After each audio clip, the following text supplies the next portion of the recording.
Bonjour à tous, Madame le maire, Mesdames, Messieurs, les adjoints, les présidents des conseils de quartier, les membres de la direction générale qui sont là ce soir. Alors, je suis Vanessa Lemazurier, je suis la responsable du pôle des conseils de quartier à la ville de Vénissieux. Je vais simplement introduire la soirée rapidement pour dire que nous sommes en ce moment regardés par plusieurs Vénitiens, j'espère, à qui on a envoyé le lien via les réseaux sociaux de la ville, le site internet, etc. Nous avons envoyé aussi à tous les délégués de quartier qui vont nous regarder ce soir, on l'espère, nombreux. Et je vais tout de suite laisser la parole à Madame le maire pour l'ouverture de cette soirée qui est la première soirée initiative citoyenne. Madame le maire, je vous remercie. Bonsoir à toutes et à tous, et notamment les habitants qui nous regardent en direct. Donc, je vais introduire cette première soirée qui fait partie d'une semaine citoyenne. Donc, une ville n'avance pas sans ses habitants, une ville n'avance pas au-dessus de ses habitants, une ville avance avec ses habitants. Cette phrase n'est pas une citation d'auteur, mais la mienne, celle que je porte depuis maintenant 12 ans. C'est aussi l'esprit qui anime notre ville depuis de nombreuses années. Donner la parole aux habitants, en faire des acteurs à part entière de la vie de la cité, est plus qu'une ambition à Vénissieux. C'est une exigence portée par les équipes municipales successives. En matière de démocratie participative, notre ville est précurseur avec la création, dès 1989, des premiers conseils de quartier, donc 13 ans avant la loi les rendant obligatoires pour les villes de plus de 80 000 habitants. Et puis ensuite, ça a évolué. Il y a eu également les élections des délégués. C'est aussi le Conseil citoyen de développement humain durable, le Conseil municipal enfant, le grand rendez-vous de la ville, la consultation en ligne Ma commune demain, autant de leviers que nous actionnons pour donner la parole aux Vénitiens. Faire vivre la démocratie, c'est créer un lien de proximité, un engagement pour faire vivre nos quartiers, nous interpeller, élaborer ensemble la ville de demain. C'est s'investir pour l'intérêt général, c'est également un engagement fort dans une société de plus en plus tournée vers l'individualisme. Ce mandat est l'occasion de renforcer les liens de proximité en donnant un souffle nouveau à la démocratie participative. Nous voulons développer la participation citoyenne et recueillir l'avis des habitants sur les services publics ou les aménagements à réaliser, organisation de réunions thématiques sur le budget par exemple, ou le développement urbain, des visites de terrain, etc. Redynamiser la commission accessibilité avec la participation de groupes d'habitants par quartier, assurant le suivi des besoins d'aménagement. Permettre aux délégués de quartier d'interagir avec les services municipaux pour le suivi de leurs demandes via un compte citoyen numérique et les outils existants comme le CLIC ou certaines plateformes.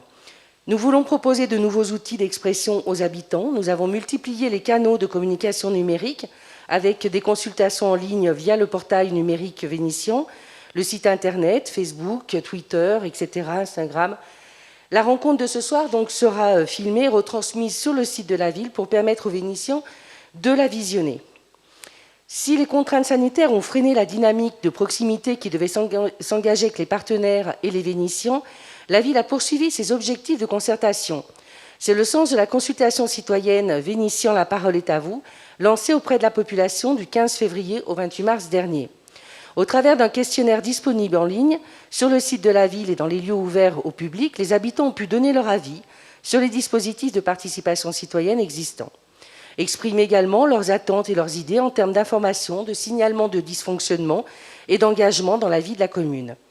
À ce titre, je voudrais saluer le travail de réflexion mené depuis plusieurs mois par Samira Mesbahi, Souadou Asmi, Patricia Ouvrard et Valérie Talbi, adjointe déléguée au conseil de quartier. Remercier également les agents municipaux mobilisés pour sensibiliser les usagers de l'hôtel de ville. Les résultats de la consultation vous seront dévoilés tout à l'heure, mais je peux d'ores et déjà vous dire que cette enquête a permis de recueillir l'expression de plus de 1200 Vénitiens. Et c'est un résultat très très positif au regard des contraintes sanitaires actuelles. J'aborderai quelques points. La mise en place par la ville en 2019 de la plateforme interactive, donc le CLIC, contact local d'information citoyenne, pour signaler et traiter au plus tôt les dysfonctionnements observés sur le domaine public. C'est un outil encore méconnu et pourtant très efficace, et on avait fait pourtant une forte communication. Là aussi, ça peut aussi nous interroger sur comment on peut communiquer sur certains outils qui sont efficaces, utiles et certaines fois méconnus malgré toute la communication que nous pouvons faire. L'intérêt des habitants pour la vie de leur quartier, 84% connaissent les conseils de quartier. C'est très encourageant et c'est une base, effectivement, sur laquelle on peut vraiment travailler et amplifier. Cette enquête confirme également la volonté des Vénitiens de s'investir dans la vie de la commune, dans les conseils de quartier, le Conseil citoyen de développement humain durable, etc. Là aussi, c'est un encouragement. Et c'est aussi comme ça qu'on peut construire une proximité et une citoyenneté dynamique et vivante sur la ville. L'engagement citoyen, c'est aussi l'élection de nos futurs délégués de quartier, rouage essentiel de la participation des habitants à la vie de leur quartier. Leur rôle n'est plus à démontrer. Depuis le 14 avril et jusqu'au 9 mai, les Vénitiens qui le souhaitent peuvent s'inscrire pour la première fois en ligne sur le site de la ville. Désormais, la possibilité de voter et d'être candidat est ouverte aux jeunes à partir de 16 ans et une volonté de mieux impliquer notre jeunesse. Mais je laisserai les adjointes expliquer ces modifications. Pour terminer, j'aimerais remercier celles et ceux qui font vivre notre démocratie locale, les présidents de conseils de quartier, bien évidemment, les délégués de quartier, les partenaires, les habitants impliqués, pour rendre notre ville toujours plus dynamique et toujours plus solidaire. Je vous remercie.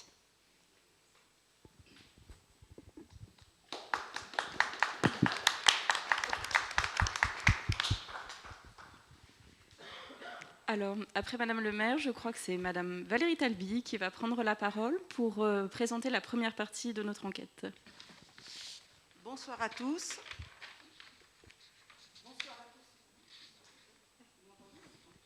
Bonsoir à tous. Donc voilà, Madame le maire a expliqué pas mal déjà de choses. Donc moi, je voulais compléter. Donc effectivement, on a fait donc un document qui était celui-ci. Donc, on a fait remplir du 14 février au 28 mars. On l'a fait remplir alors sur les marchés. Les adjoints ont beaucoup participé sur les marchés.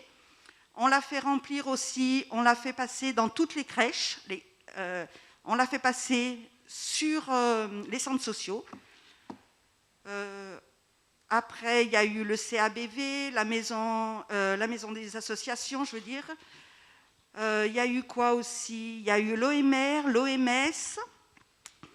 Il y a eu surtout la mairie, l'accueil de la mairie, où là, une grosse partie a été faite par le personnel et les adjoints encore, qui ont aidé les gens à remplir, à leur faire connaître. Parce que ce n'est pas évident, c'était quand même un questionnaire de 4 pages. Il y avait pas mal de questions, pas toujours évidentes. Les gens avaient besoin qu'on les aide un petit peu pour comprendre quelques questions. Par contre, une très bonne participation. Les gens ont été très, très ouverts. Quand on a fait les marchés, on a eu un très bon retour avec les habitants. Ça faisait un petit moment qu'on ne nous avait pas vus à cause du Covid et tout ça. Et ça a remis un peu de lien. Ils attendaient ce moment fort. Donc, on leur avait dit qu'on ferait donc un retour pour savoir combien on aurait eu de documents remplis. Effectivement, comme a dit Madame le maire, il y en a eu 1202. 3 même. Il y en a eu un qui a dû passer à travers. Donc 1203, on ne va pas l'oublier. Hein. Et donc, alors, la participation, on peut toujours dire pas assez. Moi, je trouve qu'il y a eu une très bonne participation, vu comme ça s'est passé, dans les circonstances que ça s'est passé. Les centres sociaux étaient fermés pratiquement aux 3/4. Il n'y avait plus de tout ce qui était activité.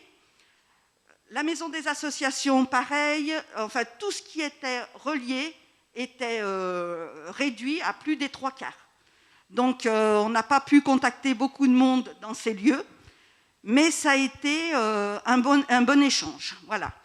Donc, ça sera peut-être autre chose à refaire pour d'autres. Et ce document va servir pour les conseils de quartier, mais je ne pense pas que. Voilà.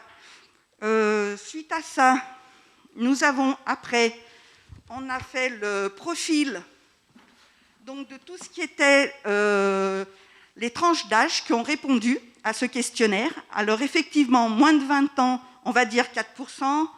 Entre 20 ans et 30 ans, 12%. Entre 30 et 50, 44%, plus de 50 ans, 39%. Après, ça montre quand même que les gens, à partir de 30 ans, se sont bien investis. Et qui s'est a bien été motivé par ce questionnaire, c'est les femmes. On a 62% de femmes qui ont répondu au questionnaire, contre 38 d'hommes. Ça ne veut pas dire qu'à Vénissieux, on a 62% de femmes.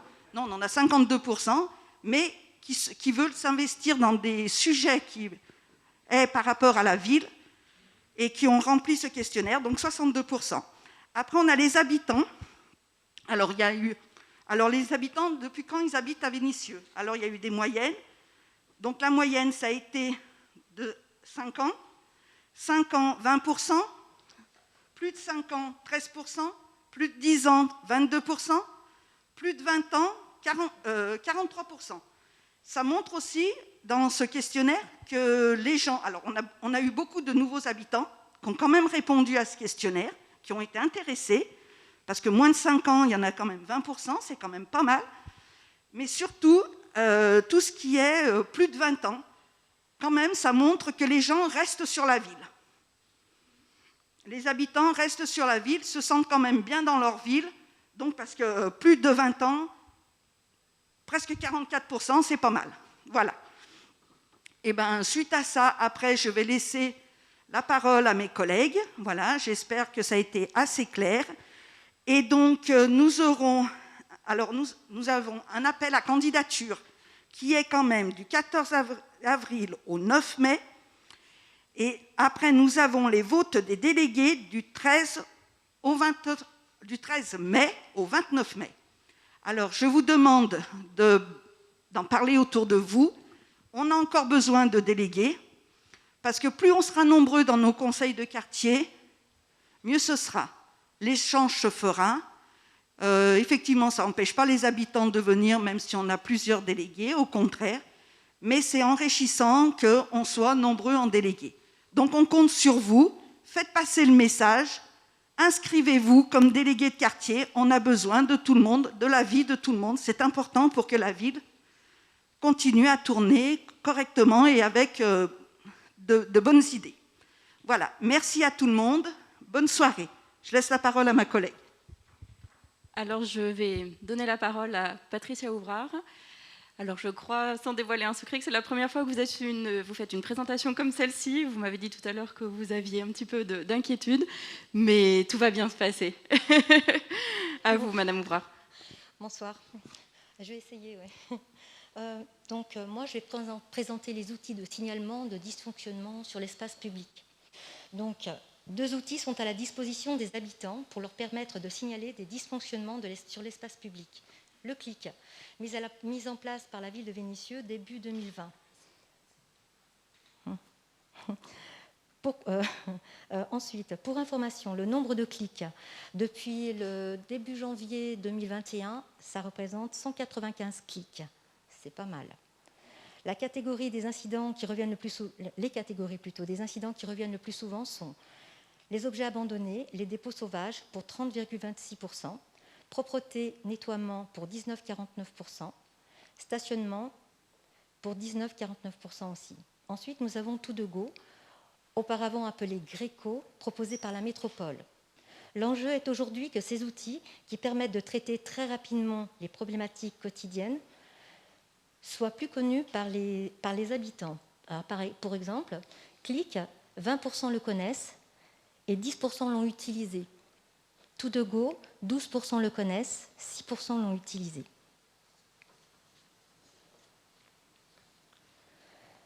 Mais nous reviendrons sur ces éléments plus longuement lors de la rencontre que nous allons avoir jeudi prochain, jeudi 29, à 18h, avec Madame Laurence Beaufet, vice-présidente de la métropole à la participation et initiative citoyenne. Un dialogue s'est engagé début mars avec la vice-présidente pour réfléchir ensemble au renforcement du lien entre la métropole et les communes, et la commune, notamment nous, et à l'appui que la métropole pourrait apporter aux instances de participation que les communes développent, comme nous, par exemple, les conseils de quartier. En ce qui concerne les conseils de quartier, 84% des répondants connaissent les conseils de quartier, alors de différentes manières. 34% bouche à oreille, 34% affiches, 29% activités de conseil de quartier, 28% la presse et 19% site de la ville. 27% des répondants ont déjà pris connaissance des comptes rendus des permanences sur le site de la ville.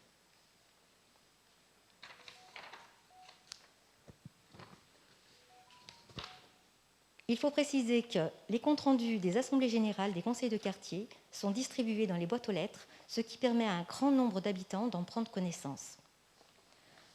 Les attentes à l'égard du conseil de quartier, des conseils de quartier.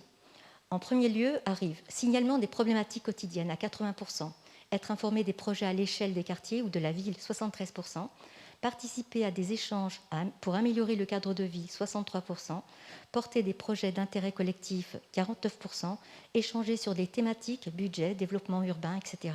à 40%. Je vous remercie.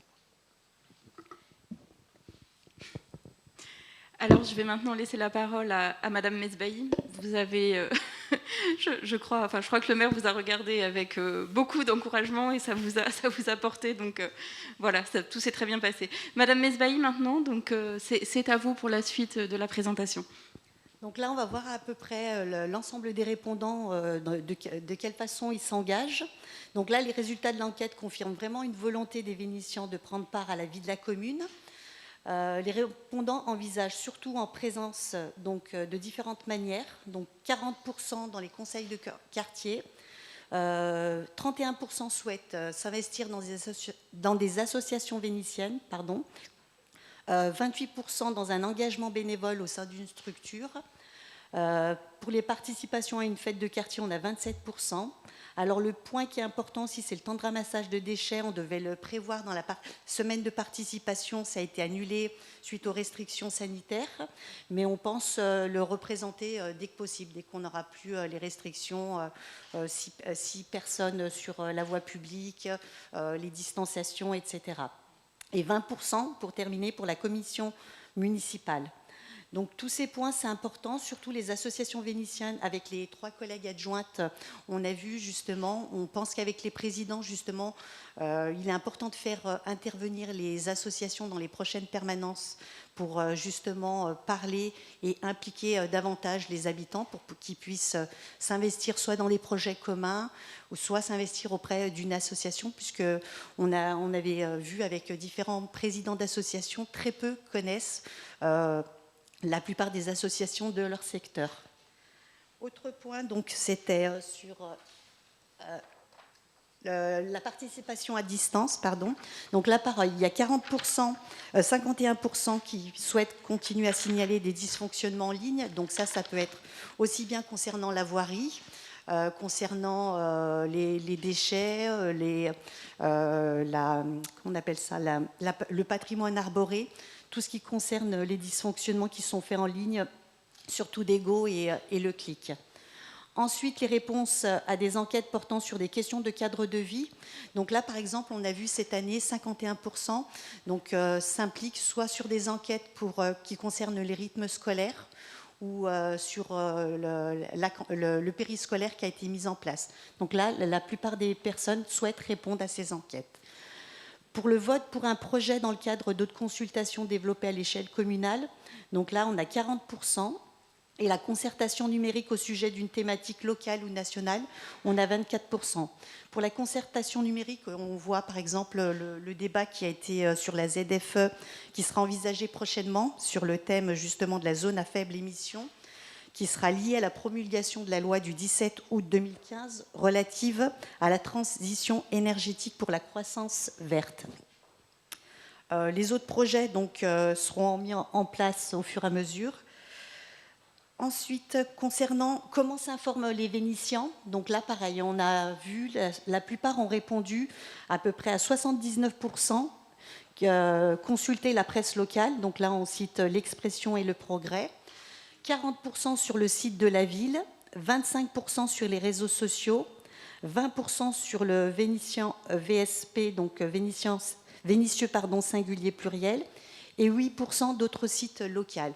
Donc là, on a fait un constat au niveau des réseaux sociaux, c'était vraiment de plus en plus important. On a pu voir que, par exemple, sur les réseaux sociaux, il y avait une montée de puissance sur des posts Facebook les plus populaires. Donc pour l'année 2020, par exemple, on a le 12 mai 2020 l'annonce de la distribution des masques sur Vénitieux. Il y a eu 5049 vues. Le 15 août, c'était la bergerie urbaine, la déambulation d'un troupeau de moutons dans la ville, 4142 vues. Pour 2021, on a eu aussi le 10 mars 2021 les archives de la construction des tours, démocratie pour accompagner la destruction de la barre Montmousseau.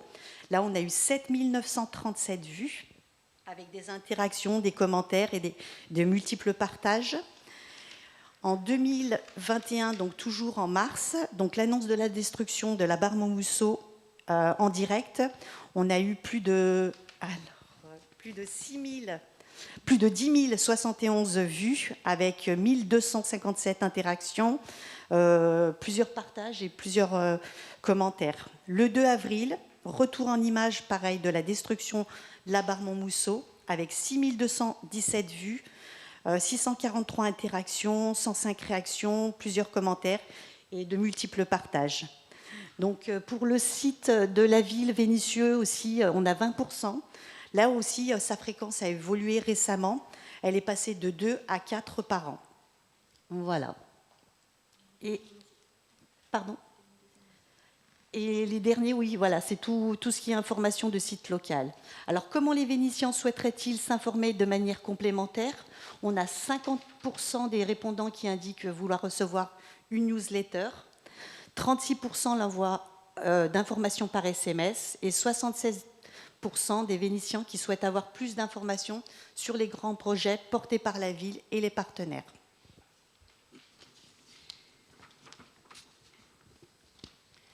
Merci Madame Mesbaïn. Je vais laisser la parole maintenant à Madame Ouasmi pour les perspectives et la campagne des élections des délégués de quartier. Bonsoir. Donc pour les perspectives, on peut voir que 64% des répondants souhaitent recevoir les résultats de l'enquête. Donc normalement, vous êtes plus de 64% des habitants en ligne à attendre les résultats. Donc on voit aussi que 58% des répondants souhaitent être destinataires des informations sur la vie municipale, les invitations et à des initiatives publiques, et donc qui prouvent qu'ils veulent s'investir dans la vie de la commune et de la vie avec les habitants. 46% des répondants sont prêts à s'investir dans l'un des dispositifs de participation.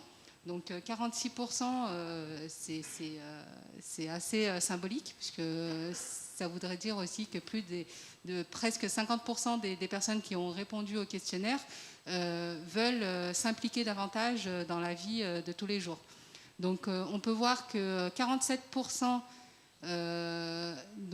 veulent s'investir au sein des conseils de quartier, donc auprès des habitants, pour essayer d'améliorer le cadre de vie, de monter des projets, de s'investir et peut-être même de devenir délégué. Donc n'oubliez pas, les candidatures sont ouvertes. On voit aussi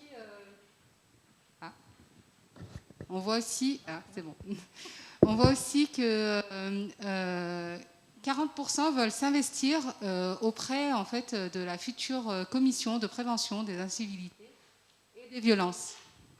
Donc,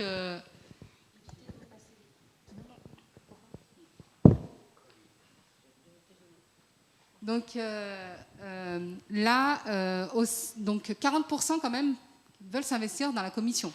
Donc incivilité et violence. Donc ils veulent quand même s'investir encore un peu plus sur ce qui se passe, prévenir et trouver des solutions pour améliorer le cadre de vie. Là, il y a aussi 38% qui veulent s'investir auprès du Conseil citoyen de développement humain durable. Donc ils veulent, il est en renouvellement et s'il est actuel, les candidatures sont ouvertes. Donc là aussi, n'hésitez pas. Pour les personnes qui étaient intéressées, n'hésitez pas à aller sur le site pour pouvoir candidater et participer à tout ça.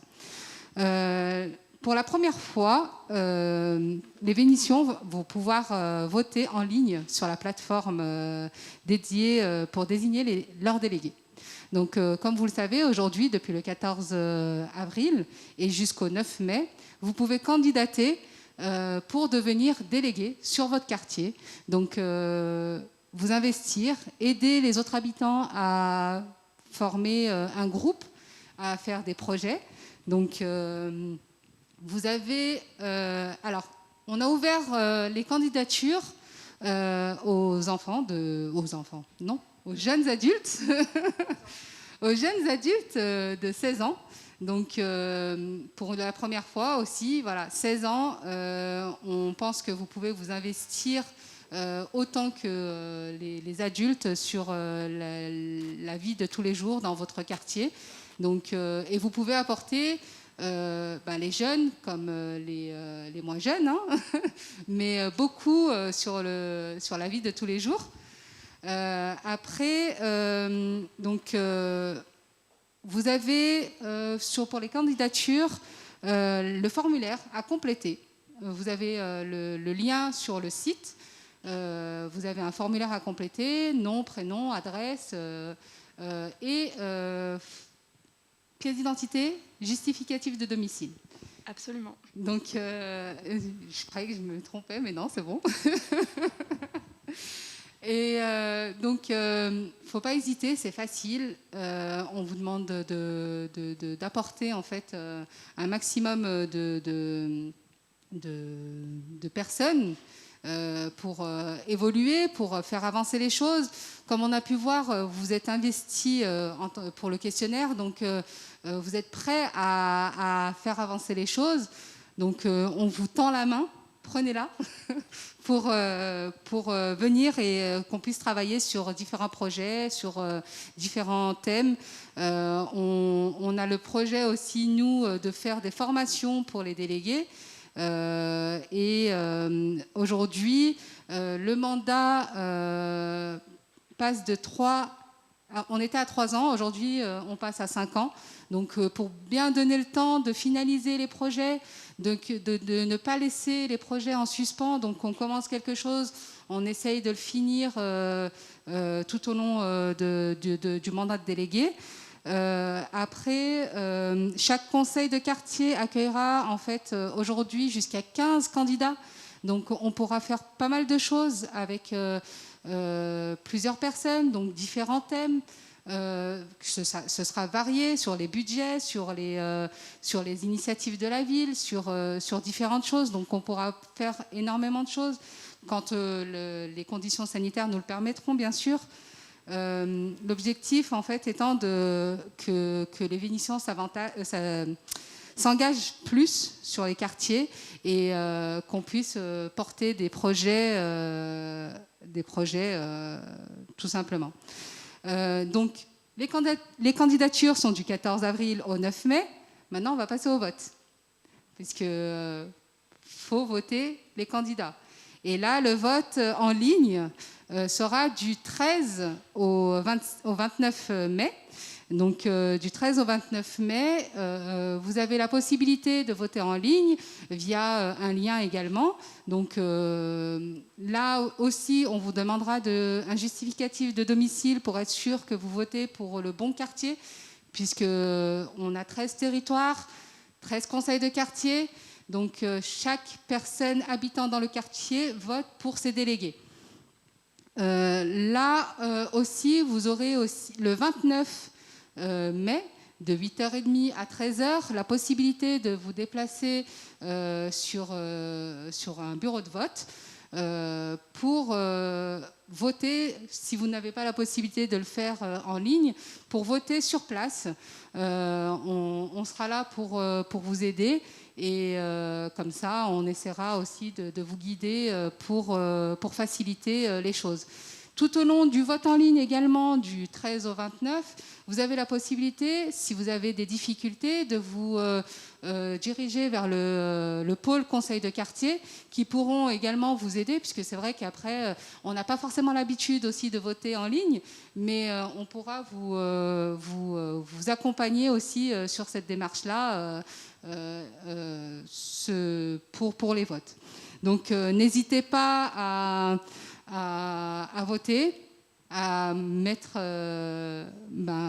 désigner votre délégué, vos représentants, et n'hésitez pas aussi à vous présenter si vous souhaitez vous investir un peu plus dans la vie de votre quartier. Merci. Merci Madame Wasmi. Alors maintenant, l'idée c'était qu'on puisse échanger avec... Alors Madame Talvi avait une question que j'ai... Juste rappeler un petit peu, donc il va falloir qu'on se mobilise encore, comme on a fait pour le questionnaire, pour les délégués, parce qu'on n'est encore pas au stade où on voudrait être. Donc je pense qu'on va être obligé de se mobiliser un petit peu sur les marchés, de se remobiliser aussi peut-être, comme les écoles vont reprendre les lycées, parce que les jeunes, c'est nouveau, 16 ans, et je pense qu'il va falloir aller peut-être leur expliquer ce que c'est qu'un délégué, qu'un conseil de quartier. Il y aura peut-être besoin d'aller devant les lycées pour donner un petit peu envie aux jeunes, et surtout, parce que ce n'est pas tous les jeunes qui vont savoir qu'ils peuvent voter à 16 ans. Donc ça serait peut-être bien d'y aller. C'est une première, il faut peut-être qu'on mette un petit peu le paquet aussi dessus. Voilà.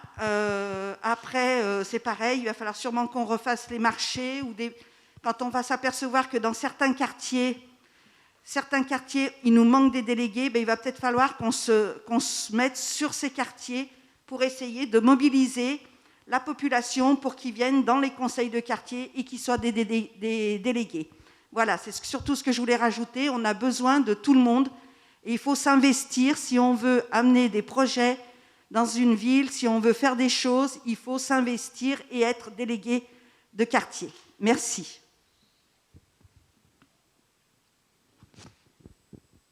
Merci Madame Talvi. Est-ce qu'il y a des questions dans la salle? Est-ce que Monsieur Millet, vous voulez apporter des précisions sur les candidatures au comité humain du développement durable, puisqu'il en a été question tout à l'heure? Oui, donc le Conseil citoyen du développement humain durable, donc il y a un appel à candidature spécifique, complémentaire à l'appel à candidature pour les délégués de quartier. Cela dit, dans la constitution du Conseil citoyen du développement humain durable, il y a des personnes désignées spécifiquement pour ce conseil, et puis il y a un délégué de chaque quartier. Donc les délégués qui seront désignés le 29 mai, au final, pour chaque quartier, un des 15. Bon, s'il y en a deux qui veulent absolument, on n'est pas non plus borné, hein. S'il y en a deux dans un quartier, on acceptera les deux. Enfin, a priori, ce qui serait bien, c'est qu'il y en ait un de chaque quartier qui choisissent de s'investir dans le Conseil citoyen du développement humain durable. Et puis, il y a un appel à candidature pour des personnes qui seraient spécifiquement candidatures. On est à 12 candidatures pour l'instant. C'est vrai que, j'en profite peut-être pour faire le lien, moi on ne peut qu'être très très satisfait des résultats de cette enquête et remercier tous ceux et toutes celles, surtout parce que quand on regarde la tribune, on va dire toutes celles qui y ont contribué. Mais moi, quand je vois qu'il y a 38% des 1203 répondants qui sont intéressés pour participer au Conseil citoyen du développement humain durable, je me dis subitement on va être débordé parce que ça fait donc globalement en gros plus de 300 personnes. Donc voilà, il faudra qu'on trouve la forme. C'est vrai que c'est une déclaration d'intention, il faut passer à l'acte derrière, mais ça prouve qu'il y a un intérêt et qu'il y a des choses à faire et à trouver les formes. Je pense qu'on le fait aujourd'hui avec des formes malheureusement dématérialisées parce qu'on est dans une situation de crise quand même compliquée, mais je trouve que c'est un très beau succès là-dessus. Voilà, pour le Conseil citoyen, peut-être avec un mot complémentaire sur ce qu'il est, j'en profite. Hein. Donc en fait, on a un peu tenu compte de l'expérience, donc il va essayer de mieux s'organiser avec 2 périodes de travail de ce Conseil citoyen chaque année, une au printemps, une à l'automne. Donc une au printemps qui permettra notamment de faire un peu le point sur la carte de toutes les initiatives, de tous les projets qui se tiennent dans la ville, de valider les éco-projets, donc cette habitude qu'on a pris maintenant depuis longtemps de lancer chaque année un appel à éco-projets auquel répondent des habitants. Et puis à l'automne, plutôt sur l'évaluation de ce qui s'est fait dans l'année et qui pourrait être un élément qui pourrait contribuer au rapport annuel au conseil municipal, puisque au conseil municipal, chaque année, il y a un rapport annuel sur la situation du développement durable vu de la ville, qui est fait depuis déjà longtemps. Le conseil citoyen pourrait peut-être apporter un avis, un point de vue, une lecture plus spécifique portée par ses habitants. Donc ça permettrait d'avoir un travail assez organisé en 2 séquences, une au printemps, une à l'automne.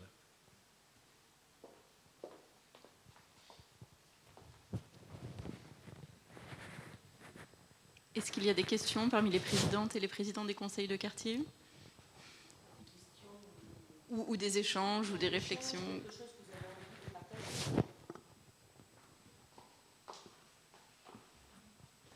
Moi, je voulais demander comment les habitants, en fait, ils peuvent voter pour les délégués. Parce qu'en fait, il faut quand même les connaître. Est-ce qu'ils vont faire une petite campagne? Est-ce qu'ils vont faire une campagne de terrain, les délégués? Parce que la difficulté pour les habitants, ça va être, avec la situation actuelle, c'est d'aller voir directement les habitants de leur quartier et qu'est-ce qu'il va défendre, en fait. Donc le projet aussi du délégué. Je crois qu'il faut faire confiance aux habitants. Quand on veut se faire connaître, quand on a envie de faire des choses, ils savent communiquer. Ils ont un réseau social. Quand ils vont emmener leurs enfants à l'école, ils voient d'autres parents, ils peuvent communiquer. Une campagne, elle n'est pas forcément... Alors oui, il y avait la campagne, comme on a eu fait d'autres fois, avec la photo, etc. Donc là, je laisserai mes collègues expliquer les choses.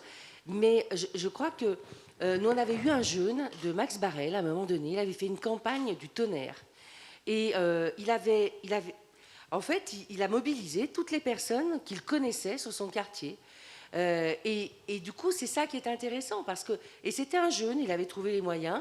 Il n'emmenait pas forcément ses enfants à l'école, mais il connaissait du monde sur le quartier. Il était dans des associations et du coup, il avait fait sa campagne. Je pense qu'ils peuvent aussi imaginer des choses. Ça peut être aussi les habitants. Il y en a peut-être certains qui vont faire sur certains réseaux sociaux aussi. Certains vont faire, parce qu'ils auront l'occasion d'emmener leurs enfants à l'école, voir les parents d'élèves. Ils vont trouver aussi leur propre façon de faire campagne. Et je pense que la crise actuelle a montré qu'on pouvait, même si on a un sentiment, certaines fois, un ressenti qui peut être, parce que justement on manque de relations humaines, etc., en même temps, on a été innovant sur un certain nombre de choses. Chaque individu a su développer certaines choses. Et je pense qu'il faut qu'on fasse confiance aux délégués, aux habitants. Et je pense qu'on peut même être étonné sur leur façon d'aller vers les autres. Ils vont trouver une façon de faire qui leur convient aussi à eux. Si quelqu'un veut rajouter quelque chose sur la campagne. Alors pour la campagne, comme on le sait, comme on a pu le voir aussi par rapport au questionnaire, c'est que le bouche à oreille fonctionne. Donc là aussi, ils vont communiquer. Les personnes, voilà, il y a un tel qui se présente, ce serait bien, comme il est dans le quartier, de voter pour lui. Je sais qu'il va être investi. Donc le bouche à oreille fonctionne et faut se dire que de toute façon, les personnes qui se présentent ont pour la plupart déjà un vécu dans le quartier, donc ils sont connus des autres habitants du quartier. Mais pour les nouveaux, ça leur permettra de connaître d'autres personnes et même peut-être de former des groupes avec d'autres délégués qui se présentent et de faire un collectif, ne serait-ce que 2 par 2, faire un tour dans le quartier, se promener, comme pour les présidents, ce qui est en projet aussi de faire, de se promener pour essayer d'apporter plus de réponses aux questions des habitants. Donc voilà, le bouche à oreille fonctionne. Juste pour ajouter quelque chose, le pôle conseil de quartier reçoit en ce moment les candidats qui se sont déclarés, qui viennent du coup se faire photographier, etc. Et je rejoins tout à fait ce que dit le maire, ces gens sont très motivés, vraiment très motivés, et iront voir leurs voisins, iront voir les amis qu'ils ont dans le quartier, etc.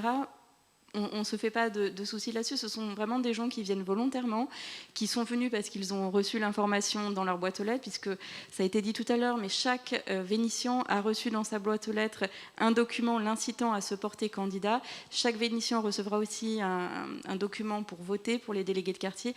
Et je vous assure que les gens qui viennent nous voir, qui s'inscrivent volontairement pour les conseils de quartier, n'ont pas besoin forcément de nous, des moyens de la ville pour faire acte de candidature ou pour se porter candidat. Ce sont des gens très très motivés. Ce sont des familles en général aussi qui viennent et avec les enfants qui vont aller promouvoir la candidature de leurs parents au sein de leur classe, etc. Et ça, c'est très important. Voilà.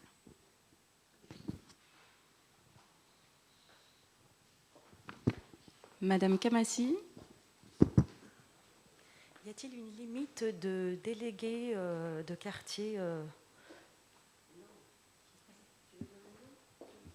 Madame Osmi avait répondu tout à l'heure. Vous voulez reprendre la parole? Je ne sais pas si je me suis bien fait comprendre. S'il y avait une limite de nombre de candidats délégués par quartier.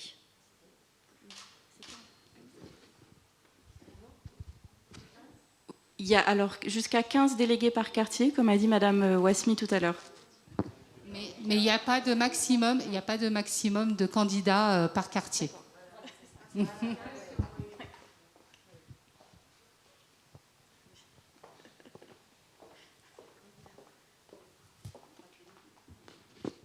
Monsieur Mathéo.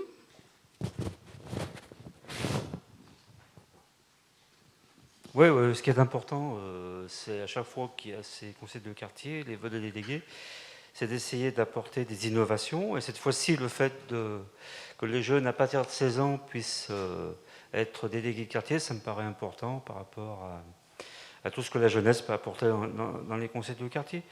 Et puis ce qui est important aussi sur cette élection-là, c'est qu'il n'y aura pas l'effet ciseaux qu'il y a pu avoir sur les anciens conseils de quartier, sur les anciens votes, où il y a des candidats qui étaient exclus parce qu'ils n'avaient pas obtenu assez de votes.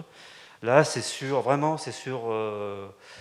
le bon vouloir des personnes, c'est sur leur motivation, et ça me plaît beaucoup, parce que ça montre quand même que je pense qu'on aura des délégués de quartier qui vont s'impliquer, qui vont collaborer à leur conseil de quartier, et ça part vraiment d'un bon sentiment, le fait que à Vénissieux, les habitants ont envie de s'impliquer, ont envie de montrer que la ville a des ressources, on peut faire des choses ensemble avec la ville, les habitants.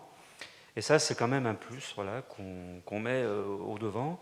Et c'est pour ça que je pense qu'on aura beaucoup de candidats, parce qu'il n'y aura pas cet effet ciseau qu'il y a pu avoir dans le passé, où malheureusement, il y a des candidats qui n'avaient pas été admis parce qu'ils n'avaient pas reçu suffisamment de votes. Et là, donc, on prend toutes les bonnes, les bonnes volontés, et on a un maximum donc de. Alors, on n'a pas de maximum justement, et c'est ça qui est important. Voilà, c'est ça qui peut motiver, je pense, beaucoup plus de candidatures. Voilà, c'est un plus qu'on apporte.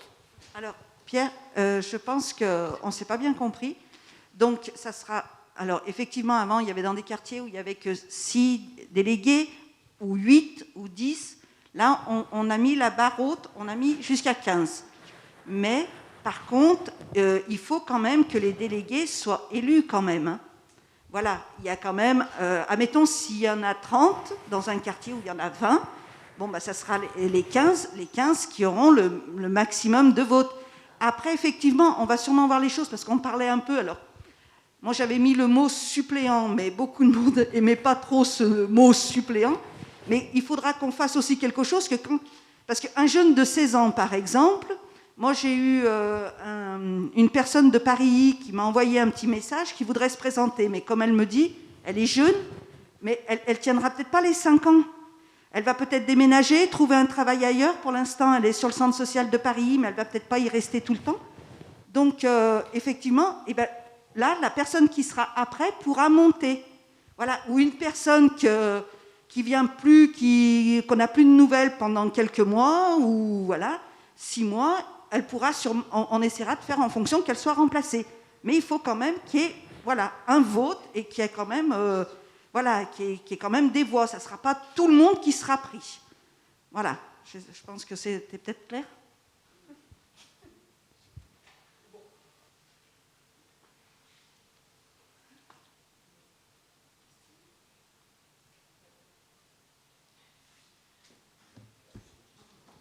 Moi, je voudrais quand même rajouter des choses, parce que c'est vrai qu'on a présenté l'enquête, mais il y a eu une réflexion quand même sur les conseils de quartier qui est importante. Par exemple, quand on se pose la question, faut-il faire voter les jeunes adultes de 16 ans, moi je me posais aussi la question, comment les différentes instances de participation citoyenne sont valorisées, sont reliées entre elles, etc. Je fais exprès, par exemple, le conseil municipal d'enfants, où il y a beaucoup de choses qui se font, Et les habitants ne connaissent pas forcément, à part ceux qui viennent au conseil municipal d'enfants, ne savent pas forcément ce qu'ils peuvent faire en campagne d'affichage sur le gaspillage dans nos écoles ou ce qu'ils ont fait sur les nichoirs à Paris.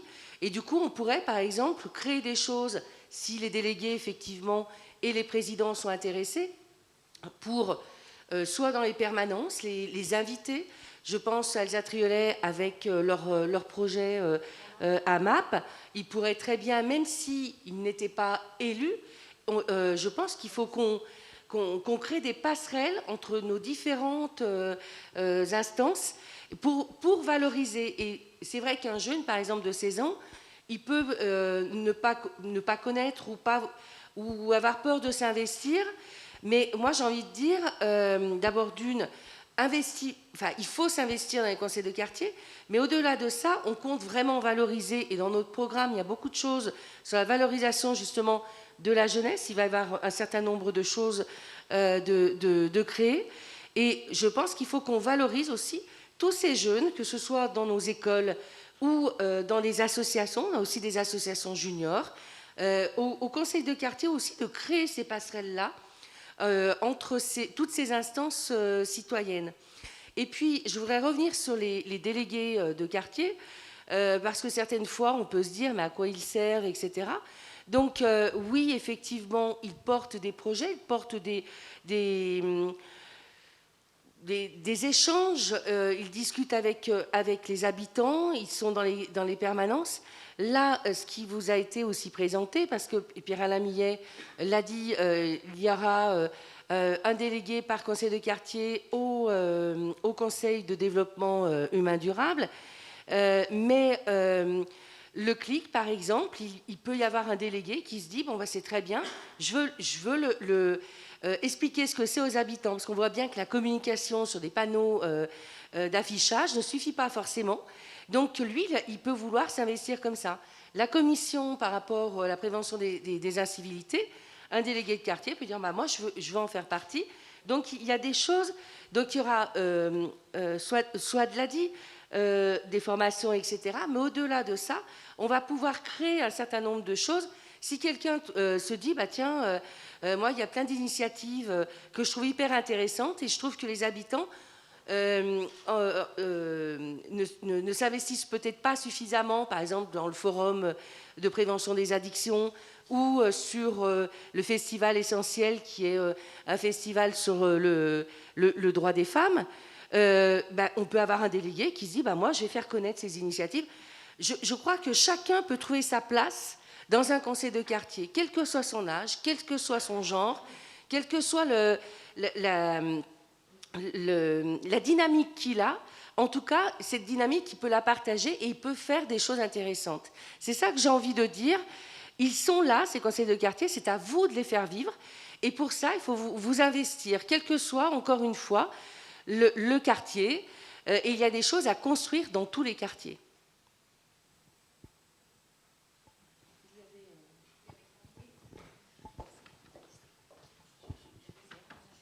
Bonsoir. J'avais deux questions. J'ai eu une première partie de réponse avec l'intervention de Michel. La première, c'était de savoir si un délégué de quartier pouvait être référent sur un sujet et s'il pouvait intervenir sur les autres quartiers. Donc ça, c'était ma première question. Et la deuxième, c'est savoir, à aujourd'hui, est-ce qu'on connaît le nombre de candidats pour les prochaines élections et les candidats pour les moins de 18 ans également.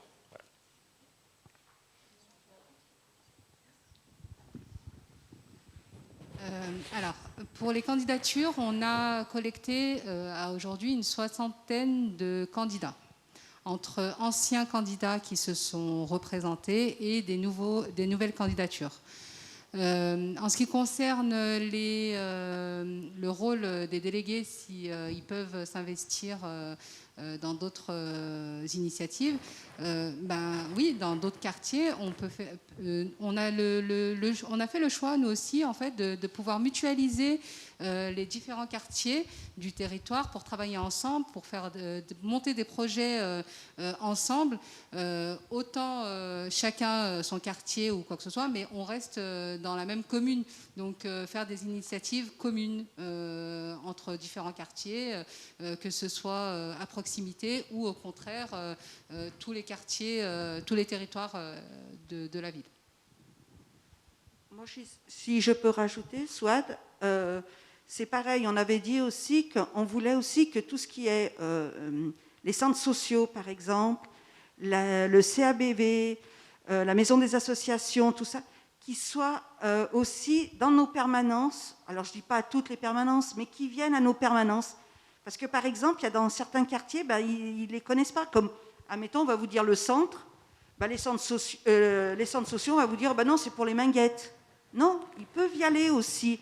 On peut se déplacer. Il n'y a pas un mur qui sépare. On peut faire avec. Donc, il faut que tout ça, on travaille tous ensemble.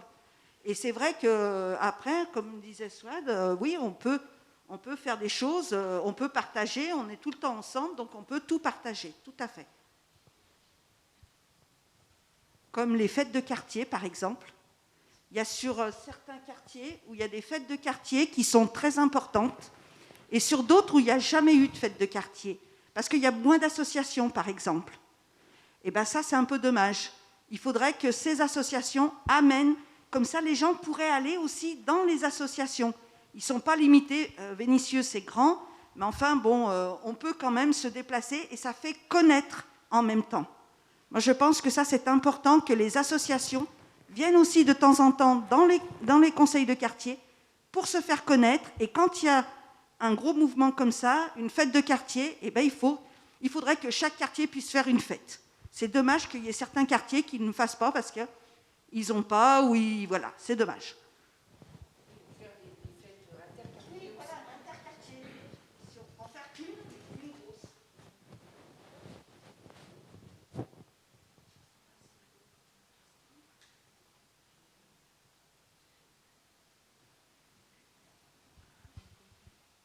Peut-être que je voulais remercier les présidents parce que c'est vrai que jusqu'à maintenant, on essaye de faire une réunion par mois avec les présidents pour essayer de continuer à se motiver parce que ce n'est pas toujours évident. On a fait quelques visites de quartier quand on a pu. Là, ça a été interrompu. Et ben, avec le Covid, on a été vraiment coincés. Mais dès qu'on pourra refaire, je pense que les habitants, ils ont besoin, et nous aussi, de ce contact. Voilà. Merci. Non, on n'a pas fini. Je souhaiterais que chacun des présidents présents vienne se présenter ici, face à la caméra, et dire de quel quartier vous êtes. Et voilà, tout simplement, parce que ça donne aussi envie, parce qu'en fait, quand c'est des quartiers, c'est aussi un président, on se fait aussi des amis. Et je pense que c'est important que chacun des présidents puisse se présenter et donne envie aussi de venir s'investir. Voilà. Qu'est-ce que vous avez envie de dire aux habitants pour qu'ils viennent dans vos quartiers? Voilà, donc chacun d'entre vous, venez. C'est improvisé, je suis désolée, mais c'est aussi ça le direct. Madame Charel, est-ce que vous voulez commencer? C'est une question qui appelle une réponse positive.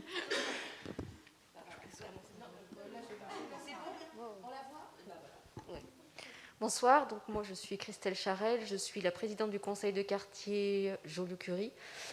Je suis nouvelle sur le quartier, moi j'habite Charrières, j'étais auparavant à Paris, mais je suis vénitienne depuis toujours, donc pourquoi pas découvrir ce quartier. Alors je vous invite à nous rejoindre pour m'aider justement à faire vivre ce quartier que je découvre cette année.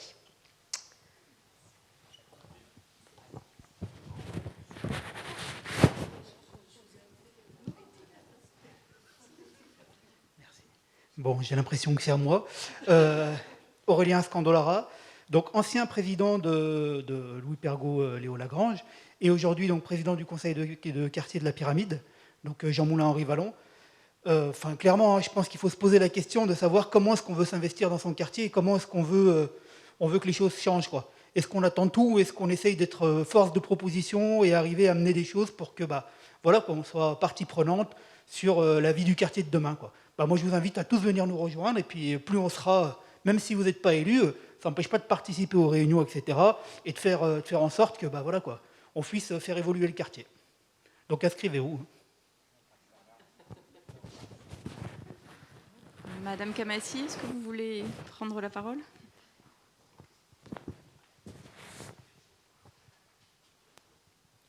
Bonjour, Madame Kamassi Hamel, conseillère municipale et présidente du quartier Anatole France et Paul Langevin. Sur le plateau des Minguettes, beaucoup d'aménagements ont été faits.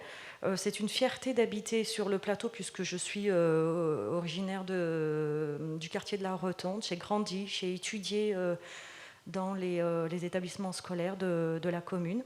Je vous invite fortement à nous rejoindre, à participer à toutes nos actions et à faire vivre notre commune. Voilà. Merci.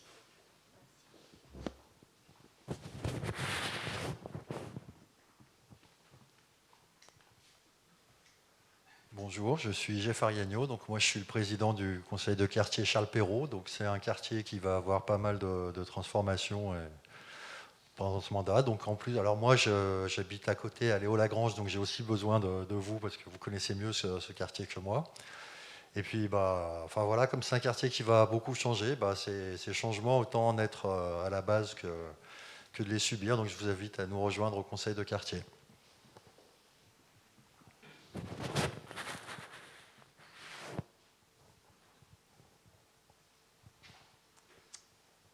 Bonjour, donc Pierre Mathéo, conseiller municipal. Je suis président du conseil de quartier Jules Guette. J'habite à Paris, c'est le quartier qui est juste à côté de Jules Guette. Et donc c'est mon deuxième mandat. J'espère que beaucoup d'habitants pourront candidater et s'investir au sein du conseil de quartier. Alors Jules Guette, c'est un quartier en expansion. C'est à côté du grand projet de Paris. On a l'avantage d'avoir des transports en commun qui desservent vraiment bien le quartier, métro, tramway. On a une piste cyclable qui est très bien aménagée. On a maintenant, pour mettre les vélos, des garages de vélos. C'est un quartier qui vit. Et du coup, il y a beaucoup de jeux de ménage qui s'installent sur le quartier. Et du coup, l'école Jules Guette va s'agrandir. Donc, il y a vraiment des projets intéressants sur le quartier. J'espère que les habitants vont en prendre connaissance, vont pouvoir s'investir au sein du conseil de quartier, participer aussi aux permanences du conseil de quartier, aux visites de quartier. J'essaye de faire au moins un minimum 2 visites de quartier par an, parce que c'est très important, les visites de quartier. On va sur le terrain, on peut s'apercevoir des choses qui fonctionnent bien et des choses qui fonctionnent moins bien. Ensuite, il y a eu des fêtes de quartier, oui, effectivement. Après, je pense que les fêtes de quartier, l'important, c'est de faire en sorte qu'il y ait plusieurs quartiers qui puissent cohabiter, faire des grandes fêtes interquartiers, parce qu'un seul quartier, c'est des fois un peu limite. Voilà. C'est juste une petite revendication au passage. Ensuite, c'est un quartier qui est quand même, somme toute, bien desservi, agréable, qui est en expansion. Il y a des problèmes, évidemment, il y a des problèmes comme dans tous les quartiers de la ville, un peu, de propreté, tout ça, de suivi. Donc il y a une résidence LMH, là, Joliot-Curie, qui va être en rénovation. Le problème, c'est que sur cette résidence, il n'y a plus de militants de la CNL. C'est un peu à l'abandon de ce côté-là. Et du coup, les habitants, ils se rabattent sur le conseil de quartier Jules Guette. Donc c'est important que le conseil de quartier ait une vie importante. Et j'espère justement, de ce côté-là, il y a des habitants qui habitent la résidence qui vont pouvoir s'investir